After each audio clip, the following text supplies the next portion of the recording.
தமிழகத்தில் இல்லை என்பதுதான் நாம் வரவேற்க வேண்டிய ஒரு விஷயம். தமிழர்களுக்கு விட்டுக் கொடுக்கின்ற தன்மை, மனித நேயம் அனைத்தும் எல்லோரும் நம்மிடம் இருப்பதனால் நம்மளை எல்லோரும் முட்டாள்களாக நினைத்துக் கொண்டு நம்மளை அடிமைப்படுத்திக் கொண்டிருக்கின்றார்கள். அந்த வகையில் நம்ம தேசிய அவர்கள் மிகச்சிறந்த ஒரு தமிழ் தொண்டராக செயல்பட்டிருக்கின்றார்கள். ஒவ்வொருவரும் அவரை போன்று உணர்வுள்ள தமிழனாக வளர வேண்டும், வாழ வேண்டும். அவரை பார்த்து நாம் எல்லோரும் ஒரு பாடமாக கற்றுக்கொள்ள வேண்டும் என்பதிலே உங்கள் அனைவருக்கும் அவரை போன்று ஒரு சிறந்த வாழ்க்கையை வாழ வேண்டும் என்று கேட்டுக்கொண்டு, உணர்வுள்ள தமிழனாக வாழ வேண்டும் என்று தமிழனாக மட்டும் இருந்தால் போதாது, உணர்வுள்ள தமிழனாக ஒவ்வொருவரும் வாழ வேண்டும். அப்போதான் நம்முடைய தமிழ் இனம், மொழி அனைத்தும் காக்கப்படும் என்பதை இந்த நேரத்தில் சுற்றிக்கொள்ள ஆசைப்படுகின்றேன். ஒவ்வொரு மாநிலத்திலும் அவனவன் தன்னுடைய மொழி, இனம், நாடு வருகின்ற போது ஒட்டுமொத்த குரலில் ஒரே குரலில் எழுப்புகின்றான். ஆனால் தமிழ்நாட்டில் மட்டும்தான் அந்த குரலை எழுப்பவில்லை. காரணம், நம்மிடத்தில் மொழி உணர்வில்லை, இன உணர்வில்லை, நாட்டு பற்று கிடையாது. ஆகதான் இன்றைக்கு தமிழ்நாட்டிலே இரண்டாம் தர குடிமக்களாக இருக்கின்றோம். உலகம் பூரா தமிழர்கள் அனைவருமே இரண்டாம் தர குடிமக்களாக இருந்து கொண்டிருக்கின்றோம் என்பது வேதனைக்குரிய விஷயம். காரணம், நம்மிடத்தில் மொழிப்பற்று இல்லை, இனப்பற்று இல்லை, நாட்டுப்பற்று இல்லை.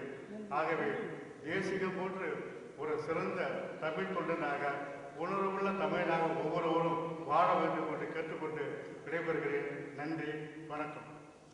ஒரு மனிதன் எப்படி வாழ்ந்தான் என்பதை இப்படிப்பட்ட நாளில் பலதரப்பட்ட மக்கள் அவர்களை பற்றி பேசுகின்ற வாழ்ந்த பெருமையிலிருந்து தெரிந்து கொள்ள வேண்டும். நான் கிட்டத்தட்ட அவரை ஒரு 15 ஆண்டுகளாக நேராக பார்க்க முடியவில்லை. ஆனால் படத்தை பார்த்த பிறகு அவ்வளவு வருத்தமாக என்னால் பேசுவதற்கு கூட சிறிது கஷ்டமாக இருந்தது. அரசாங்கத்தில் பணிபுரியக்கூடிய முக்கிய அதிகாரிகளிடம் நெருங்கிய தொடர்பு வைத்துக் கொள்ளக்கூடிய ஒரு சூழ்நிலை அவருக்கு ஏற்பட்டது. ஒரு சிலர் அப்படிப்பட்ட சூழ்நிலை ஏற்பட்டால் தங்களுக்கு சாதகமான மட்டை மட்டும்தான் அவர்கள் செய்து கொள்வார்கள். ஆனால் இவரோ யாராக இருந்தாலும் இவரே முன்னின்று அந்த காரியத்தை முடித்து கொடுக்கக்கூடிய ஒரு வல்லமை பெற்றவராக இருந்தார். அப்படிப்பட்ட ஒரு நண்பர் எழுந்ததை எங்கள் நண்பர்களுக்கு பெரிய பேரிழப்பு தான். அவர் எந்த நேரத்தை பார்த்தாலும் சிரித்த முகத்தோடு தான் இருப்பார். குறிப்பாக தினந்தோறும் நாங்கள் அவரை எங்கள் நண்பருடைய கடையில் சந்திப்பது வழக்கம். சந்தித்து பேசும்பொழுது கூட இதை விளையாட்டாக பேசுவதாக தான் பேசிக்கொண்டு இருப்பார். அவர் முகத்தில் ஒரு கவலையான ஒரு நிகழ்ச்சி கிடையாது. ஆனால் கடைசி காலத்தில் தான் அவருடைய ஒரு எல்லோரும் ஏற்றுக்கொள்ள முடியாத ஒரு பேச்சை அவர் பேசிக்கொண்டு இருந்தார். அது என்ன காரணம் என்று எங்களுக்கு தெரியவில்லை. இந்த முடிவு ஏற்படும் என்பது அவருக்கு முன்பே தெரிந்திருந்ததோ என்னவோ தெரியவில்லை.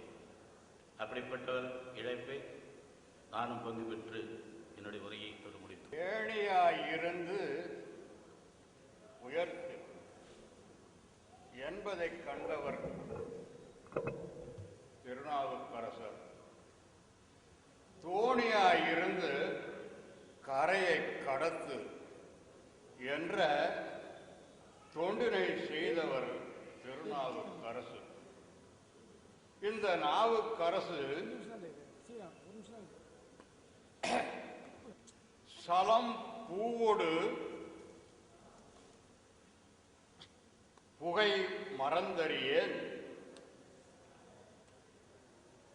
தமிழோடு இசையை மறந்தறியேன் என்று அப்பர் பெருமான் தன்னை ஈடுபடுத்திக் கொண்டிருந்த இறைவன் முன்னிலையைப் போல சபா குப்புசாமி அவர்கள் இல்லத்தில் நடைபெற்றது. அந்த நிகழ்ச்சியில் தான் முதலாக அறிமுகமானார்கள். அப்போது மிகுந்த அன்பொழுக பேசி நமது நட்புக்கு பாத்திரமானார்கள்.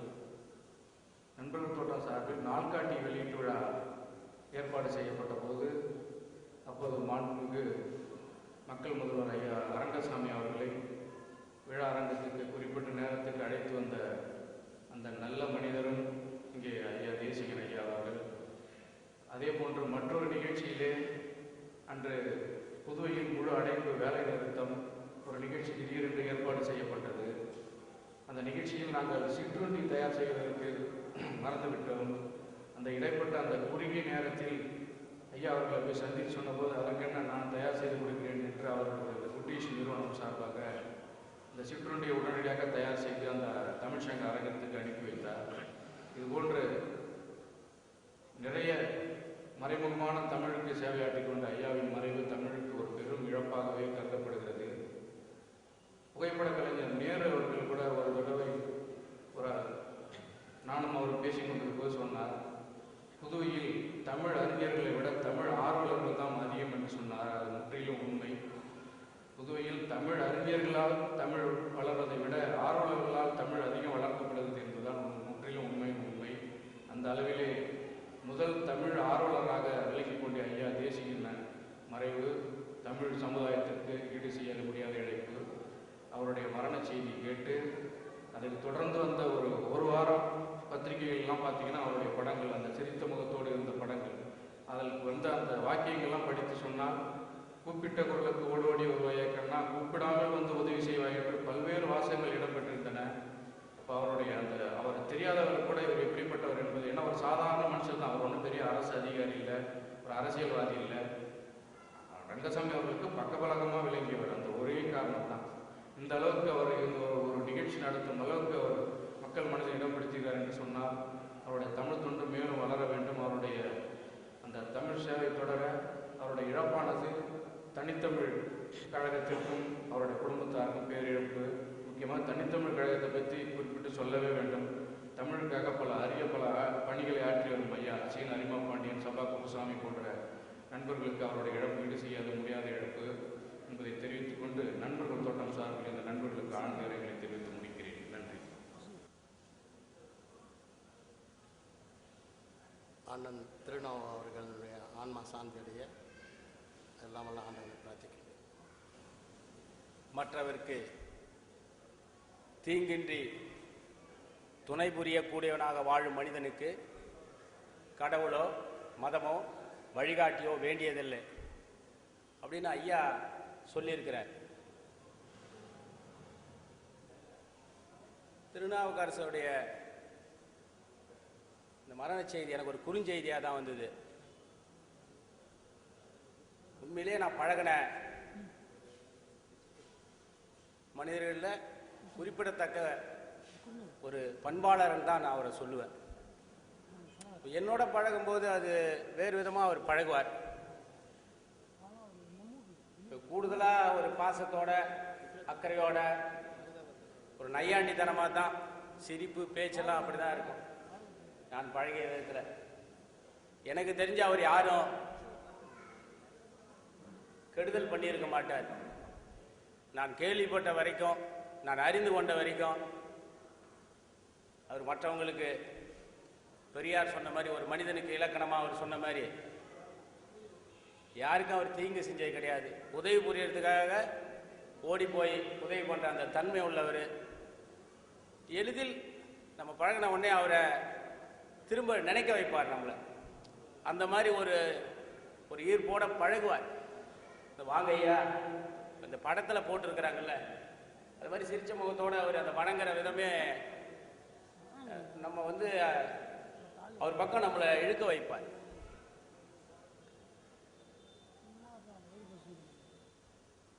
அவருடைய அந்த இறுதி நிகழ்ச்சிக்கு வந்திருக்கும் போது கூட இயல்பா